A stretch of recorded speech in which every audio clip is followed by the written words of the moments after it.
Alright, in this video we're going to take a look at how to manipulate our 3D objects within our scene. Now it's very similar to Blender 2.7, however our tool shelf and our manipulators have changed slightly in how they are used. So let's get right to it and check it out. Now there are two ways that we could do this, either with hotkeys or, like I said, using the manipulators that we have here. Now with this tool shelf, we could expand it or close it using the T key. And to expand it, you could hover with your mouse button on the side of it until it turns into two arrows, and then left click and drag it out, and you could expand it to where there's the names or where it's just visual aid or visual icons, or collapse it all the way down. So let's expand it all the way out to where the names are. Now, right now you can see that we are on select box, and the select box is basically what we've been doing this whole time, which is just selecting objects with the left mouse button. We also have the cursor option where now, and by the way, whenever you select any of these, it becomes the active function that the left mouse button does. So now if we left click, it will move the cursor around the scene and you will no longer be able to select objects. To select objects, you have to go back to the select box and then you can select objects again. So let's select the cube, and now let's go to the first manipulator that we have, which is the move manipulator right here. So if we click on the move manipulator, we now have this 3D 3-axis manipulator here, and even if we click outside of it, because like I said, when we enable any of these, the left mouse button will act as that function. So if I left click anywhere in the scene, you will see that it will grab or move my cube around. Pretty cool. If I let go, it will place it somewhere, and I'm going to hit Control Z to undo that. And if I left click and drag, and then if I right click, it will snap it back to the original spot. Now we can move this also with these axes right here. If I left click and drag the blue axis, it will move it along the Z axis. The green line will move it along the Y axis, and the red line or the red axis along the red axis. Now you could also see that right here we have some little panels, and this basically means that it will move it on all the axes except for that particular axis. So if we grab the red panel and left click and drag, it will move it on all the axes except the X axis, meaning it will move it along the Z axis and the Y axis. If we do the blue panel, it will move it on all of them except for the Z axis. So that is using this widget or this manipulator here. Now we could do the exact same thing using the shortcut key G to grab. So if you hit G, you will automatically go into grab mode. If you left click, it will confirm it. I'm going to hit Control Z to undo that. And if you hit G and right click, you will get out of grab mode and it will go back to the middle. You could also hit G, Z to move it along the Z axis, X to move it along the X axis, or Y to move it along the Y axis, like so. Pretty cool. And then if you want to exclude an axis, you could hit G, Shift X to exclude the X axis, Shift Z, exclude the Z axis, and Shift Y to exclude the Y axis. So once again, it's all personal preference.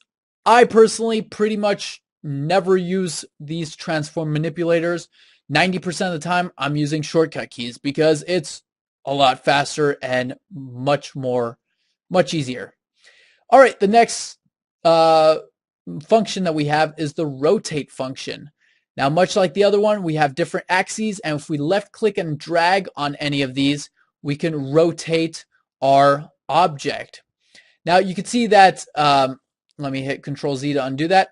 You can see that when I rotate it, sorry, not that, I got to click on the red axis. You can see when I rotate it, I get this little diagram with this circle in it, and this could help to show you how many degrees you are rotating it by, which comes in very useful when you're rotating a sphere where you can't really see how it's rotating.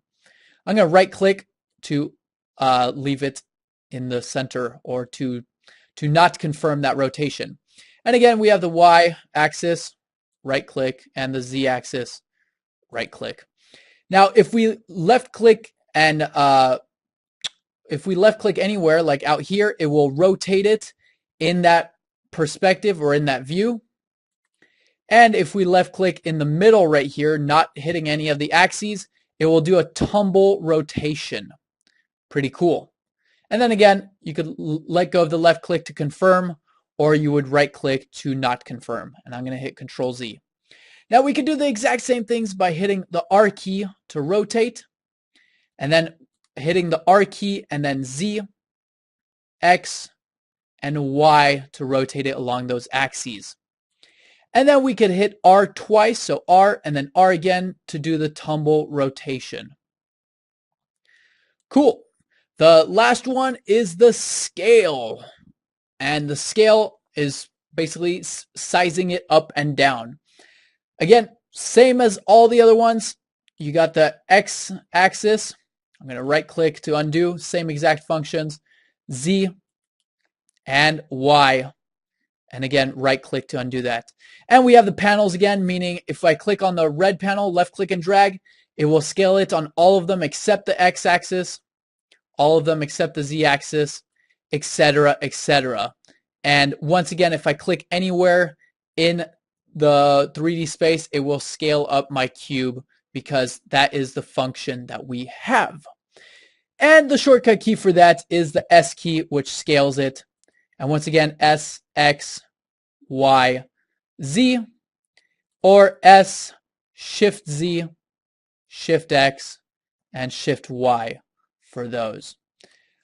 All right, cool. Now we could also select this one right here, the transform, and this one basically enables all three of them, which in my opinion is complete overkill, because you might want to move it, and instead of moving it, you rotate it or you scale it or something, and it's just ridiculous, in my opinion. I mean, I honestly don't know anyone who uses all three at the same time. It could come in handy. Never has in my 10 years, but besides the point. So that is how you move or manipulate an object. Again, you can use these manipulators, or these transform manipulators here, or the G key to move, R to rotate, and S to scale it up.